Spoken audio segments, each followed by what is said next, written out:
Mirdita Bledi, Mirdita Olsi. Takohemi në stacionin e Kuçovës.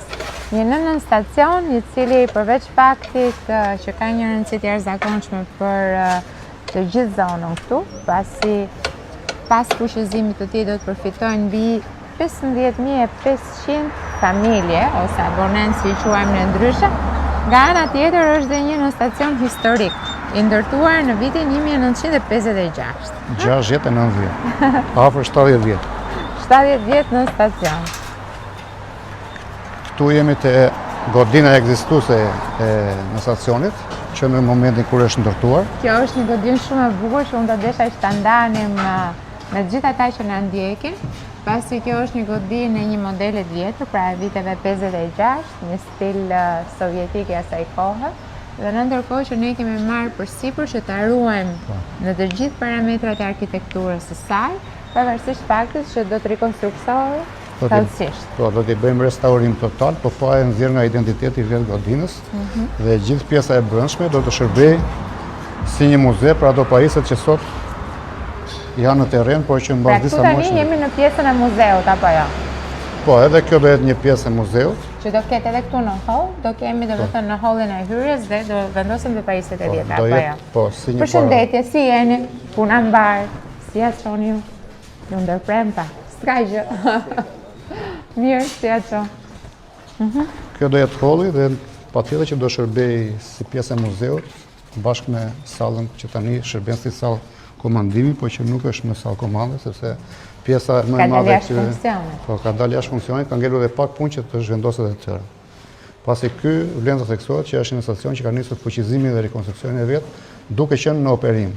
Dhe si çdo gjë që është në operim, do të thënë që funksionojnë pajisjet akoma për të shërbyer furnizimit me energji elektrike të zonës së Kuçovës dhe fshatrave të rreth, ka ato vështirësitë e veta, pasi pajisjet duhen mbajtur gjithmonë në gjendje pune dhe pse ne jemi duke rikonstruktuar godinën dhe gjithë territorin, pjesën tjetër të stacionit. Pra, thjesht për kuriozitet të shikuesve, këto janë pajisjet të cilat janë instaluar këtu dhe kanë filluar të operojnë në 56. Në 56. Pra, duhet të themi, sepse mbaj mend të njëjtën histori kemi pasur edhe në stacionin e kombinatit, duhet të themi që janë prodhime akoma më të hershme se 56, apo jo? To duhet të jenë para vitit 56, sepse në 56 janë montuar këtu, janë instaluar këtu, ndërkohë që viti prodhimi do të jetë më përpara. Dhe janë pajisje ruse. To janë pajisje ruse dhe edhe pse janë të viteve 56, vazhdojnë akoma të funksionojnë, por në vështirësitë që ne kemi me këto pajisje, jo vetëm me këto këtu, por gjithë pajisjet e në stacionit, është sepse në raste kur ne kemi pasur avari, nuk ka as pjesë këmbimi për këto pajisje,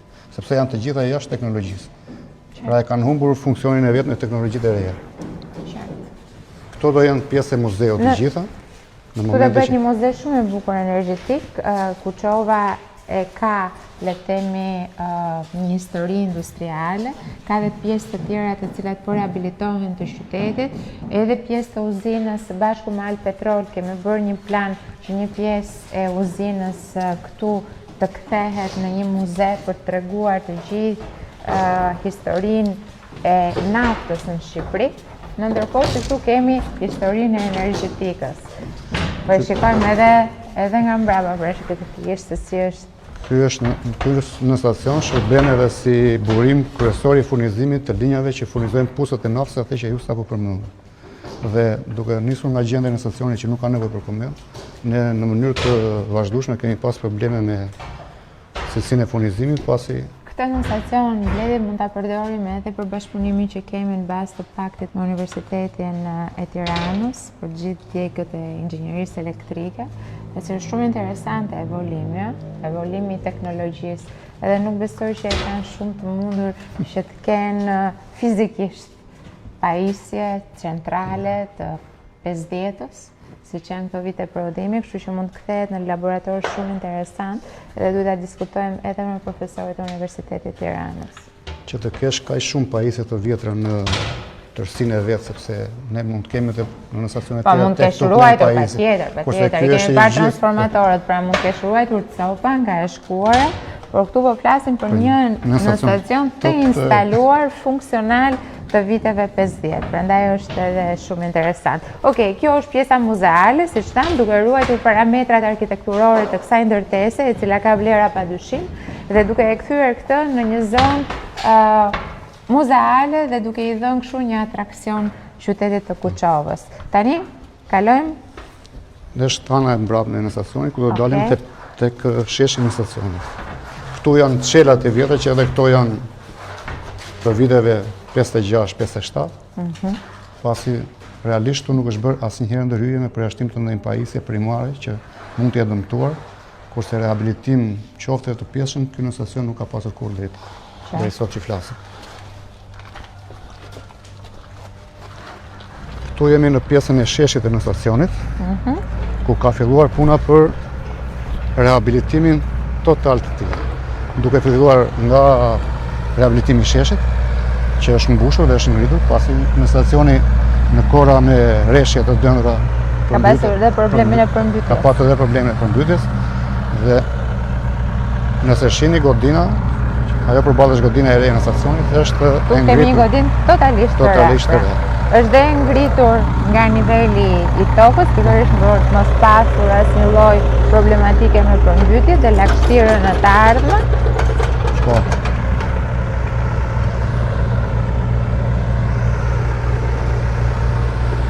Si janë afatet e dorëzimit? Vedi se pashqetësuria është 65% në të momente. Përshëndetje, si jeni?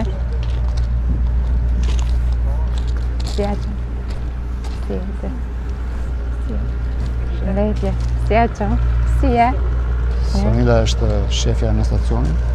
Hajde Sonila. Pashqetësuria është 65% deri ditën e sotme. Ky në stacion ka filluar punimet e veta në janar të vitit 2024.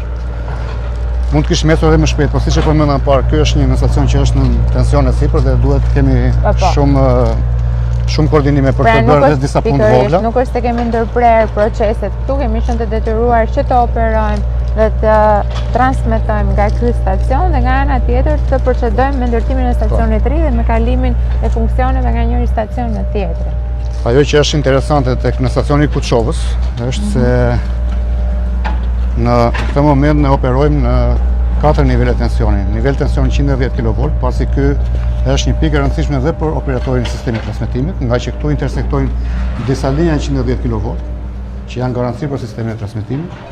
Operon në nivel 35, 10 dhe 6.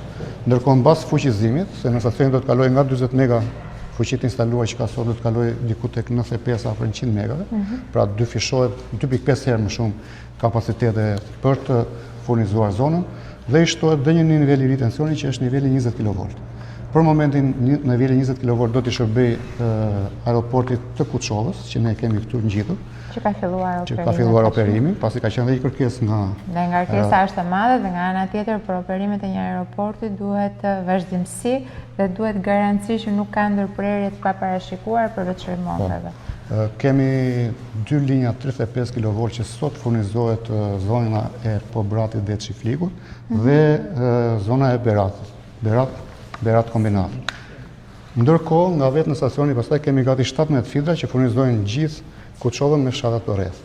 Dhe ndërkohë janë dhe 2 linja të tjera 110 kV që janë linja totalisht të reja që vinë nga Cerriku dhe nga Jagodina. Pra ky në stacion përveç se është një stacion që furnizon rajonin, është dhe një garanci për furnizim të sigurt të sistemit të 110 kV në tërësi. Të transmetimet.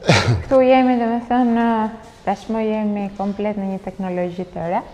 Po, kjo është totalisht faqja. Brenda të njëjtit në stacion mund të shikojmë 2 teknologjit, pra ato të viteve 50 dhe këtë të vitit 2025. Por nga ana tjetër, siç e tham, ky në stacion ka një veçanti që ne këtu do të arrijmë të bëjmë një zonë muzeale, e cila do të jetë e vizitueshme nga të gjithë qytetarët, veçanërisht nga nxënësit e shkollave profesionale që janë të interesuar për elektrikën, por edhe studentët e universiteteve të degës inxhinierie elektrike.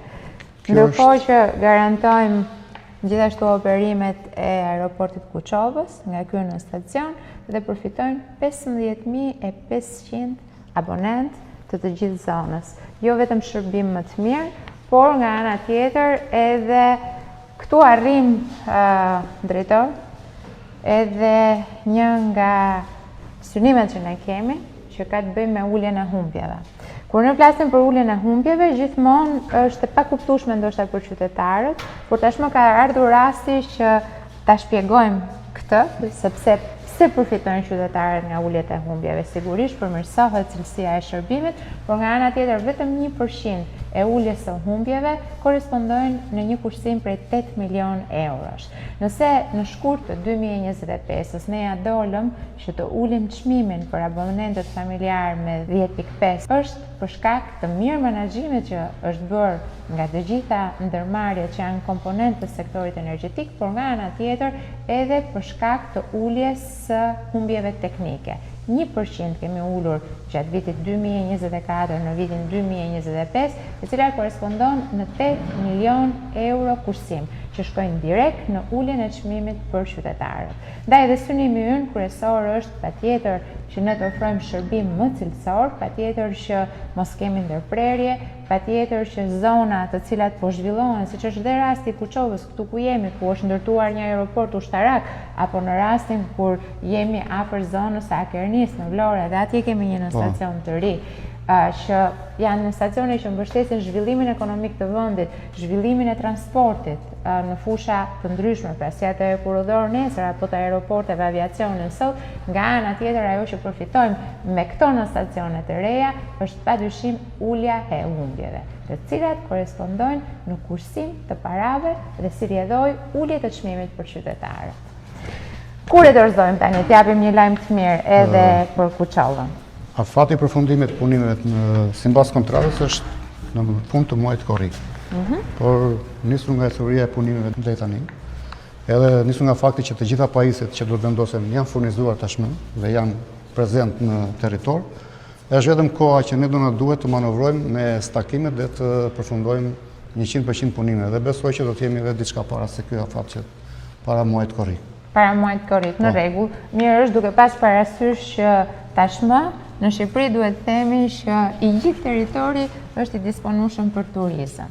Duke nisur nga malet dhe duke përfunduar në det, edhe zona e Beratit dhe Kuçovës janë zona ku patjetër ka turizëm, kështu që në ver fillon dhe rritet ngarkesa, ndaj do ishte shumë mirë nëse ja dilni që ta dorëzoni para korrikut, por siguria mbi të gjitha, kështu që për sa kohë jemi në kontratë, edhe korriku është shumë mirë si afat përfundimi. Këto janë çelat gjitha të reja, janë çelat nga cilat dalin linjat që furnizojnë zonat e Kuçovës dhe fshatrat përreth, dhe besoj që nuk do të kemi me ato problemet që ndodhin përballemi shpesh, ku në mënyrë saktora krijojmë shqetësime tek gjithë abonentët tanë, dhe falë këtyre pajisjeve që ne kemi dhe me izolacion 20 kV, që do të thotë që në moment të dytë kur ne do të kalojmë nga një nivel tensioni në një nivel tensioni tjetër, këto pajisje nuk kanë më nevojë as për të investuar, por janë gati për të paraprirë dhe zhvillimet në tjeshme. Pra këto janë investimet e cilat nuk parashikojnë që të akomodojnë vetëm kërkesat dhe flukset e sotme, por janë investimet e cilat vendosen aty dhe do t'i përgjigjen për disa 10 vjeçar edhe zgjerimit të mëtejshëm kapaciteteve të këtij në stacione. Çdo kërkesë do vinë në rritje, është i garantuar që ky në stacion do të ketë gjithë kapacitetet e nevojshme për të përballuar gjithë të fluks. Shumë faleminderit Bledi për gjithë prezantimin, unë uroj punë të mbarë, shpresoj që të mbarojmë në afat. Nëse e dorëzoni para afatit do jetë akoma më mirë. Deri atëherë mund të mbarë me pratë të lehta, dhe këto muzeum me të vërtetë domethënë është një ide shumë e mirë, dhe OSHE si shtohet edhe një aset tjetër që ka të bëjë me edukimin. Faleminderit.